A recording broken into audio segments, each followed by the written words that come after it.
Huh? Two of them. There's two of them. I've only seen the one. Sorry, two what? There's two of them. And I've only Adverts. I've only actually seen. I've only actually ever seen the one. Okay, good morning everybody, and you're very welcome again to this, which is our second live breakfast webcast from Communicate International, dealing with the very important issue of organisational change. As you see this morning here, we've got a bigger panel than we have yesterday. I can't keep these guys off the screen. Everybody wanted to be on today, but we're dealing with a number of very important issues today. One is the planning of the campaign, the planning of your project. And the other one is dealing with the communications of the project, again, which is a huge issue, and we've got lots of questions and lots of comments have already come in on that issue. And just to introduce you to the people we've got here today, my name is Peter Finnegan. I'm the Managing Director of Communicate International. We've got Martin Farrelly here on my left, and we've got Mick Connell, John Guinan, and Ashley Hughes here. All very experienced people, and you'll see there on your screen, if you want to just check out, looking at the CVs and the profiles, they're there. But just to bring you up to speed on what happened last week, we got very good reaction from last week, which was our first week, very encouraging for us. People during the programme got on to us, and after the programme as well, people came on to us, giving us questions and making comments to us as well. So I thought maybe, just for a start, for a couple of minutes, maybe we just look at the questions that came in, guys, and maybe get some quick answers, or at least park them and put them in some sort of order so we can deal with them again. Is that making sense to everybody? Okay. So the sort of questions that came in during the webcast last week, there's 4 of them here which I thought were kind of pertinent enough and we probably need to deal with in some way. One was, how do you avoid change being dictated by no more than the personal and staged managed wish list of 1 or 2 directors? Now that's a very obvious, very specific one to somebody out there. So how do you manage that? I think sometimes it happens in organisations that a director or even a CEO can go on a programme or speak to somebody and become quite taken with an idea, and then come back and want to implement that idea. And a lot of the time it doesn't work because it hasn't been thought through enough in terms of, is it the right initiative for the organisation? And if it happens a number of times, it creates a lot of cynicism in an organisation, and you get what people refer to as initiative fatigue. So I think the question obviously is, how do you avoid it? This is the flavour of the month type thing. Person goes off to the States, goes on a course, comes back and wants to change the world. Yeah, exactly. Read the book. Management by In-Flight magazine, I used to call it. Somebody reads In-Flight magazine, that's a great idea. We need one of that. I think you've got to go through it in a logical way. Ideally, maybe get somebody to help you go through the various options and begin to tease the idea out. Anyway, but by and large, what we're saying here is that jumping into something like that is not a good idea. But one of the ways of doing it is to get somebody from the outside come in, facilitate it, and the logic then will show up. Absolutely. Yeah. A lack of logic. Or not. Or not. Yeah, great. So, next one is, are you going to be covering compulsory redundancies? Yes. Yeah. Later on in a different session. But we will be covering it, because it's a very interesting and difficult area for people, so we will be covering it. Okay, great. Answer to that, okay. Then, is there evidence that initiating change in a difficult business environment is more conducive to successful long-term adoption of organisational change? Is there any evidence to show that?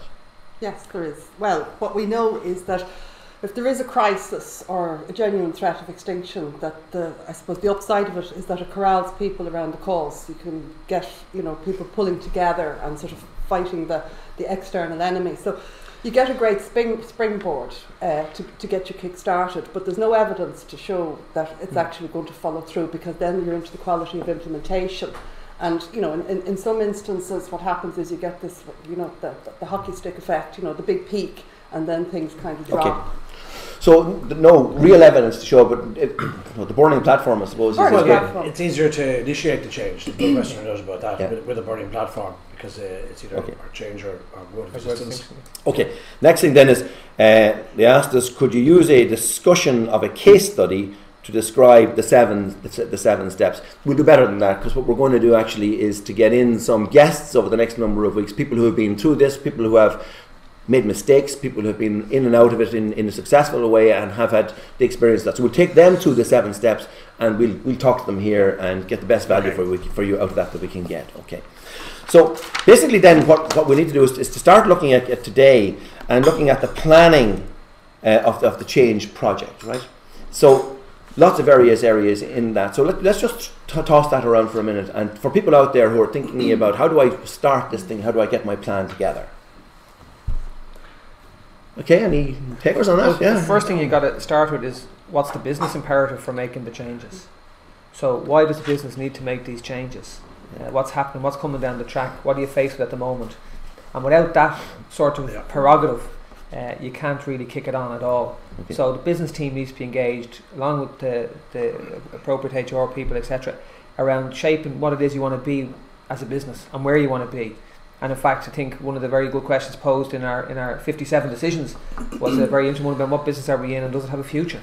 That's a terrific place to start a conversation with the senior team about what do we need to do. Yeah, and we covered some of that last week, but looking at the actual designing of the management of the programme, taking it from the blank sheet and designing it out there. John, you've done a lot of that. Well, yeah, I mean, I think the critical thing is how ready are we to deal with this change, because the change now will be forced upon us. So how ready are we to do it? Have we the capacity to lead the change? What kind of support do we have from staff? Where the unions sit or stand? When do we talk to the unions? Based on the relationship we have with them? What kind of support, what kind of reaction will we get? What about other stakeholders? So I would say look at it across the management team first, because it has to be led by the management team. I mean, that's the critical thing. It isn't something that happens down the organisation. It starts at the top, and good change is led from the top, and the management team buy-in is critical. So I would say that's where you start. Okay. Yeah, I think looking at it, I suppose the question is what would the change management plan look like? Yes. What would the elements of a plan be? Yeah. And it's going to vary by programme, but if you were to look at a fairly meaningful or substantial change programme, you'd be looking at things like organisation structure and roles. A company might be changing its structure and the roles, redefining the roles in the organisation. It may have to change its processes and its systems. Yes. It will have to plan for its communications to its various stakeholders. Yes. It might have to plan a consultation process. It might have to design and implement a voluntary or involuntary redundancy scheme. Yeah. So within all of those elements, there are a number of tasks. Yeah. So I think one of the things we're saying is it would be naive to assume you can implement the programme and all the tasks involved without having a planned or very thought through approach. The benefit of it is then it gives you a good platform for you can communicate a clear message. It's very clear, and it allows for consistency in the way you can implement it. Okay, so when you're sitting down actually to plan it, yeah. No, we sat around tables with people planning out this programme, and people look at you, because we've done this a number of times. They may have done this for the very first time. Sure. So there's logic behind what you're doing, but let's just go through that process, if we could, for a minute. Sitting around the table, people says, we've got to plan this, we're going to do this change thing, and we've had, the first bit that we've had our strategic review. We said, now we are now going to change things, and what's the plan that we work from there? Just to take people through that. Well, I think in terms of shaping it out, what you have to bear in mind that wherever you start to intervene in the system, you have to have a good chance of success. So you look at your sort of your various tasks and activities, and I suppose, as Mick has said, you break it down into subgroups. But you look at and say, okay, where are the quick